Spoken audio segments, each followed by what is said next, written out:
Welcome to Bright English Lab, where English is made simple.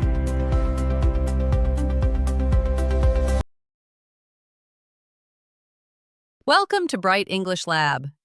This is not a channel about memorizing rules or repeating boring exercises. Here, we help you understand English the way it's actually used, in real life, by real people. If you're listening right now, take a moment. Relax, put on your headphones, and focus. Because from this point on, you're stepping into Bright English Lab, where English finally makes sense. Hi, I'm Aurora.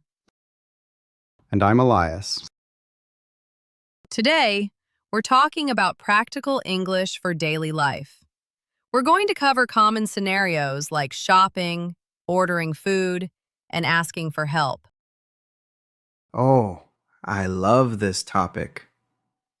You know, I remember one time I tried to order a coffee in English, and I just froze. Really? What happened? The barista asked me what size I wanted, and I didn't know what to say. I just pointed at the cups. It was so awkward. That's totally normal, Elias. Even basic interactions can feel really challenging when you're learning. But don't worry, we'll tackle all these situations together today. Perfect. I'm ready to learn. All right, let's start with our first scenario, shopping.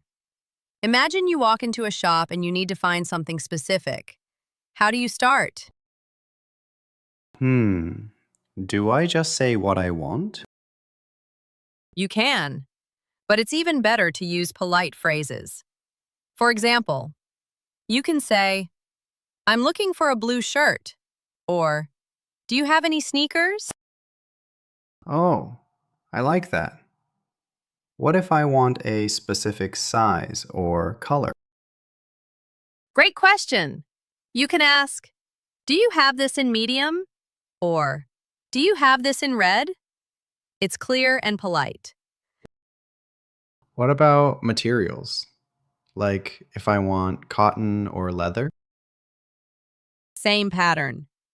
"Is this available in cotton?" Or, "Do you have leather jackets?" Simple and direct. Nice. And if I want to try something on? Just say, "Can I try this on?" Most shops have fitting rooms. The assistant will show you where to go. Okay. But what if it doesn't fit well? You can describe how it fits. Say things like, "It's a little tight," or "It's too loose," or "It fits perfectly." So I could say, these jeans are a little tight. Do you have a larger size? Exactly. Perfect example. You're describing the problem and asking for help at the same time. Let me try one. Imagine I'm looking for a sweater. Excuse me, do you have this sweater in large? Let me check for you. Yes, here's a large. Would you like to try it on? Yes, please. Thanks. Perfect. That was really natural, Elias. You started politely, asked clearly, and responded well. That felt good. What's next? Now let's talk about checking out and paying. You've decided to buy something. How do you tell the shop assistant? Can I just say, I want this? You can, but it's more natural to say, "I'll take this," or "I'll take them if there's more than one item." You can also say, "I think I'll go with this one." And what if I want to ask about other options before I decide? Good thinking. You can ask, "Does it come in other colors?"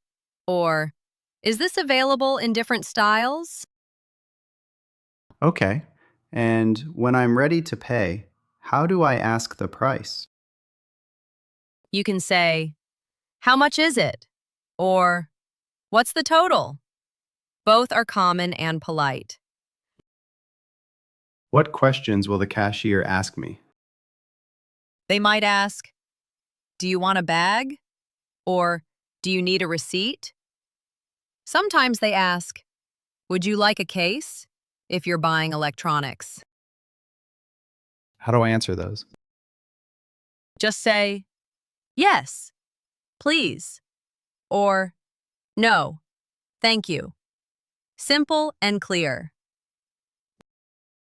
Can we practice the whole thing together? Absolutely. I'll be the cashier. You're buying a phone case. Go ahead. Hi, I'll take this phone case, please. How much is it? That's $15. Would you like a bag? Yes, please. And can I have a receipt? Of course. Here's your receipt and your bag. Have a great day. Thank you. Excellent, Elias. You covered everything: the decision, asking the price, and answering the cashier's questions politely. That was easier than I thought. Before we continue, let me tell you something quickly. If you want to keep improving your English, hear new lessons like this every week, and feel more confident when you speak, make sure to subscribe to Bright English Lab so you don't miss future episodes. And if this lesson is helpful for you right now, giving it a thumbs up tells YouTube that this kind of clear, practical English content is useful. And it helps other learners find it too. All right, let's continue. Now, let's move on to another common situation: ordering food and drinks. This is where polite language is super important. Yeah, I think I always just say, I want a burger.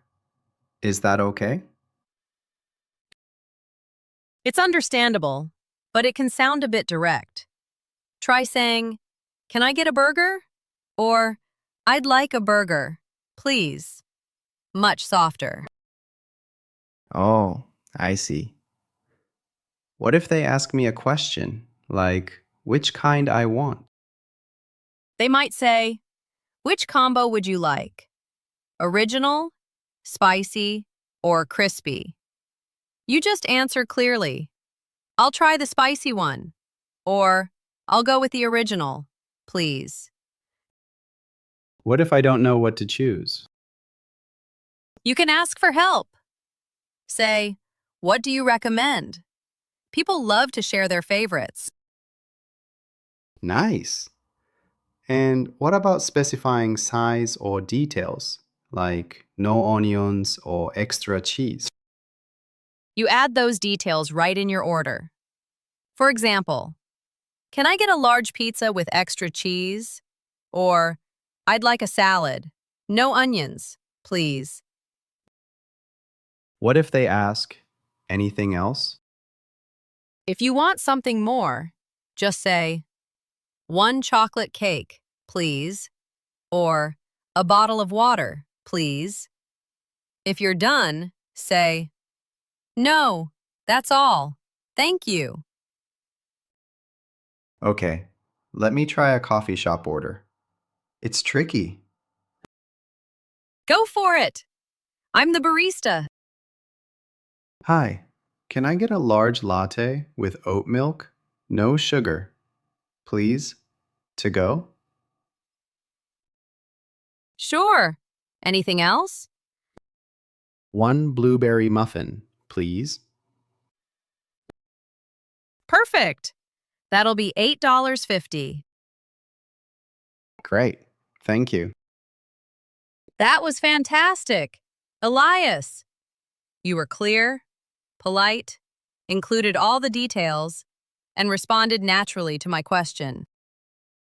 I'm feeling more confident already. Amazing! Let's keep that momentum going. Next scenario: asking for help and directions. Sometimes you just need to ask someone for assistance. How do I get someone's attention without being rude? Start with, excuse me, or sorry to bother you. Those are polite and friendly ways to begin. Okay. What if I need to borrow something, like a phone charger? You can say, excuse me, does anyone have a charger I can use? Someone might then ask, what kind do you need? And I'd say, I need a USB-C charger or an iPhone charger, right? Exactly. And they might ask, where can I plug it in? You could say, is there an outlet near the window? Or, can I use that one over there? What about asking for directions, like on public transport? Good question. You can say, excuse me, is this the train to downtown? Or, does this bus stop at Central Station? And what should I listen for in the answer? Listen for keywords. They might say, it's the third stop, or get off at the next station, or sit next to the window and watch for the sign. Focus on the important words. What if I'm not sure I understood? Just confirm. Say, so, the third stop, right? Or, did you say next to the window? People are usually happy to repeat. Can we role play this? I need to find an outlet for my phone. Sure, go ahead. Excuse me, sorry to bother you. Does anyone have a charger I can use? What kind do you need? I need a USB-C charger. Is there an outlet I can use? Yes, there's one over there, next to the window. Thank you so much. Perfect. Now let's try asking for directions. You're on a bus and you need to get to the library. Excuse me, does this bus stop at the library? Yes, it does. It's the fourth stop. Just watch for the big sign on the left. So, the fourth stop on the left, right? Exactly. Thank you. Excellent work, Elias. You asked politely, listened for keywords, and confirmed what you heard. That's the best approach. I feel like I could actually do this in real life now. All right, let's take a moment to recap everything we've covered today. We talked about shopping, checking out, ordering food, and asking for help. Yeah, there was a lot.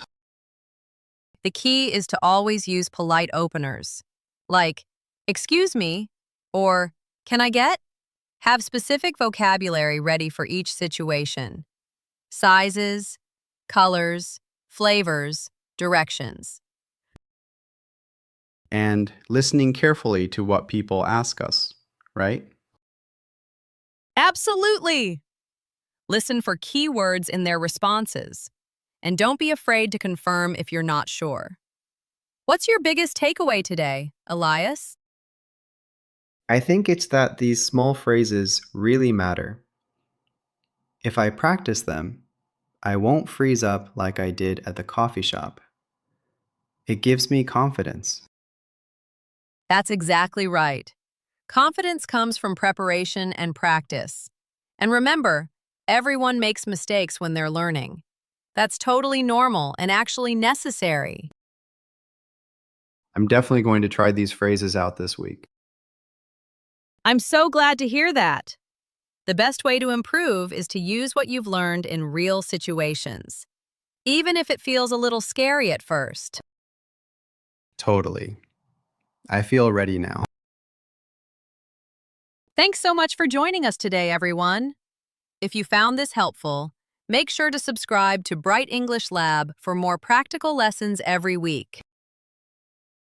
And we'd love to hear from you. Leave a comment below and tell us about your own experiences with everyday English conversations. Yes! Share your challenges, your funny moments, or even questions you have. We read all of them, and it really helps us plan future episodes. We're cheering you on as you practice. Happy learning, everyone, and have a confident week ahead. We'll see you in the next episode.